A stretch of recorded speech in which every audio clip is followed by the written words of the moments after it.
Yeah, I'd be honored to. I had an uncle who served boots on ground in Vietnam. Very proud Marine Corps veteran. I've learned there is no other kind of Marine Corps veteran. Right. So he certainly fit that mold. And when he came back from his service, he used his GI Bill, which we'll be talking about at some point today, I know, to attend law school and became first an attorney and then a judge. And when I was quite young, I saw him presiding over his courtroom in Otsego County, New York.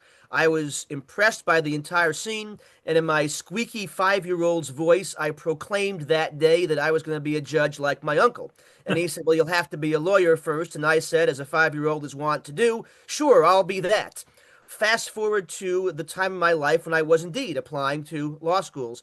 My uncle had passed away, unfortunately, shortly after my time seeing him presiding over his court from a cancer that we now know, all these years later, to be likely linked to his exposure to Agent Orange when he was serving boots on ground in the U.S. Marine Corps in Vietnam.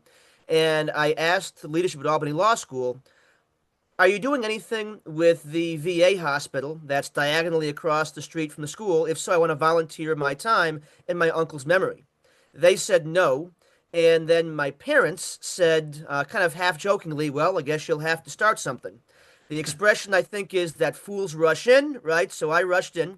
And during my first year of law school, I founded Albany Law's first ever veterans' rights pro bono project, which is still flourishing to this day. And that began my life's journey in a field of law that I never had even heard of when I went to law school in the first place. So it shows two things. One, you never know what's going to happen. And two, this mission of service, as you well know, once it kind of gets into your bloodstream, it does not come out. I'm not a veteran myself, but in serving veterans across New York State and beyond, I realized that this field is in many ways an endless field. It dovetails with almost every other area of law you can imagine. And in case any attorneys are listening to this particular episode, whatever your practice area is, the sales pitch I always give is we can find the veterans law antecedent in that practice area. So happy to talk shop with anyone and everyone who's interested in engaging in this same mission of service because there is no sort of one size fits all pigeonholed veterans law approach. Veterans law touches many, many different areas, and there is a need for fellow travelers in all of them.